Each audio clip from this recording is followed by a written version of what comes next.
अस्सलाम वालेकुम dear viewers, week by week pregnancy की इस सीरीज़ में हम 28 वीक में पहुंच चुके हैं। यानी कि इस हफ्ते के एंड पे हमारा सेकंड ट्राइमेस्टर ख़त्म हो जाएगा और हमारा थर्ड ट्राइमेस्टर तीसरा सहमाई स्टार्ट हो जाएगा।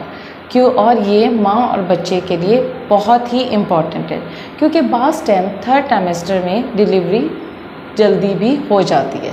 तो इस वीक में हम देखेंगे कि आपकी बॉडी में क्या चेंजेस आती हैं, आपके बेबी की क्या साइज़ है और आपने अपना ख्याल किस तरीके से रखना है और टू बी डैडी ने क्या करना है। तो देखें जी, बॉडी में ये चेंजेस आती हैं कि आपकी जो बच्चेदानी है वो आपको नाव के ऊपर 3.5 इंच ऊपर महसूस होना शुरू हो जाएगी। आपको करवट लेने में, सोने में प्रॉब्लम हो रही होगी। आपका वज़न तेज़ी से बढ़ रहा होगा। अब तक का जो आपका वज़न है वो 7 से 10 केजी बढ़ चुका है। ना कि इससे कम होना चाहिए, ना कि इससे ज़्यादा होना चाहिए। तो आपने वज़न के हवाले से इस चीज़ का ख्याल रखना है। इस वीक में प्रेगनेंसी में बहुत सारे बदलाव आते हैं, जैसे कि नींद का कम हो जाना, थकावट होना, सोते हुए जो है ना करवट लेते हुए प्रॉब्लम होना, किस पोजीशन में सोना और ख़ास तौर पे रात को बार बार उठना, क्योंकि नींद कम हो जाती है तो जी आपको उठना पड़ता है। तो यूँ समझें ये आपकी तैयारी हो रही है किस चीज़ की, कि डिलीवरी के बाद भी आपने हर 2 घंटे के बाद तो वैसे ही उठना है और आधा घंटा बच्चे को दूध भी पिलाना है। तो ये सब चीज़ें ऐसे चल रही होती है, लेकिन डेफिनेटली आपकी जो नींद कम हो रही है, थकावट हो रही है, वो सब कुछ आपका और आपके बच्चे का बढ़ता हुआ वज़न है जो आपको डिस्कम्फर्ट कर रहा है। अब मैं आपको बताऊंगी कि आपके बच्चे का क्या साइज़ है। आपके बच्चे का साइज़ 14.5 इंच है, उसका वज़न 1.1 kg है। ओ यस, आपके बच्चे ने 1 kg का लैंडमार्क क्रॉस कर लिया हुआ है। आपके बच्चे के आई लैशेज़, आईब्रो बहुत तेज़ी से ग्रो कर रहे हैं, सर के बाल भी बहुत तेज़ी से ग्रो कर रहे हैं, ब्रेन की डेवलपमेंट बहुत तेज़ी से हो रही है। इतनी तेज़ी से हो रही है कि अब उस पर हरूफ जो है ना छपना शुरू हो गए, यानी ब्रेन फंक्शनिंग करना शुरू हो गया। Data collection, data analysis, data interpretation, ये सब इम्प्लीमेंट होना शुरू हो गया। तो बेबी का वेट बहुत तेज़ी से बढ़ना शुरू हो गया है और थर्ड ट्राइमेस्टर में ये और तेज़ी से बढ़ेगा। 28 वीक्स में अब तक आपका बेबी जो है ना वो दुबला पतला था। बहुत ही जल्द जैसे ही वेट तेज़ी से बढ़ेगा ये ग्लोबुलर होना शुरू हो जाएगा, क्योंकि जो फैट है वो स्किन पे फैट डिपोजिशन होना शुरू हो जाएगी। तो इस वजह से अब आपका कुछ ही हफ्तों में आपको बेबी जो है ना ग्लोबुलर सा महसूस होना शुरू हो जाएगा अल्ट्रासाउंड के ज़रिए। अब मैं आपको बताऊंगी कि आपने अपना ख्याल किस तरीके से रखना है। अगर अभी तक आपने अगर रिपीट ब्लड टेस्ट नहीं करवाए तो खुदारा करवा लें, ये बहुत ही ज़रूरी है। रिपीट ब्लड टेस्ट में आप अपनी हीमोग्लोबिन करवाएं, थायराइड टेस्ट करवाएं, यूरिन कंप्लीट एग्जामिनेशन करवाएं। अगर आपका ब्लड ग्रुप नेगेटिव है तो इनडायरेक्ट कोम टेस्ट करवाएं और इसी हफ्ते में एंटी-डी का इंजेक्शन भी आपने लगवाना है। इस हफ्ते के बाद यानी थर्ड ट्राइमेस्टर में अब आपके विज़िट ज़्यादा होना शुरू हो जाएंगे, क्योंकि थर्ड ट्राइमेस्टर में बाज़ टाइम जो है ना डिलीवरी जल्दी हो जाती है, तो बच्चे की मॉनिटरिंग बहुत ज़रूरी होती है।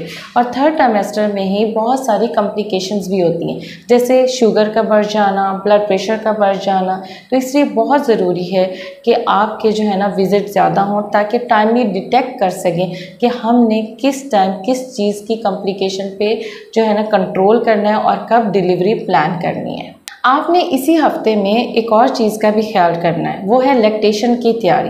लैक्टेशन की तैयारी इस तरीके से है कि अगर आपके जो निपल्स इन्वर्टेड हैं तो उसके लिए क्या करना है कि आपने कुछ एक्सरसाइजेज हैं वो स्टार्ट करनी, ताकि वो इवर्ट हो जाएं और डिलीवरी के बाद बच्चे को दूध पिलाने में प्रॉब्लम ना हो।